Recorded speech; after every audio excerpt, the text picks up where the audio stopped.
சொன்னா நம்ப மாட்டீங்க, ஒரு ஆச்சரியக்குரிய வீடு தேடி இருந்துச்சு. ஆச்சரியக்குறிகளோடு ஒரு கேள்விக்குரிய அப்படிங்கிற நிறுத்தம். இந்த புத்தகத்துல 100 கவிதைகள் இருக்கு. அதுல இருந்து சாம்பிள் ஒரு 4 கவிதை மட்டும் வாசிச்சுக்காங்க பாருங்க.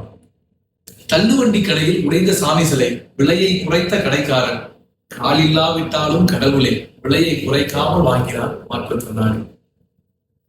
1000 ரூபாய் இருப்பவனை அலட்சியமாகவும் 5 ரூபாய் இருப்பவனை அன்பாகவும் பார்த்து நடத்துபவர் நடத்துனர் மட்டுமே.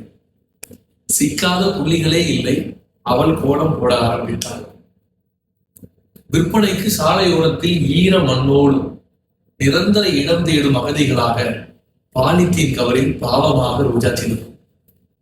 இயேசுவுக்கு பிறகு அப்படின்னு ஒரு கவிதை. இந்த கலிகாலத்திலும் மீண்டும் உயிர் தருவது இயேசுவுக்கு பிறகு எங்கள் ஊர் இறந்து போனவர்கள் ஒவ்வொரு தேர்தலின் போது.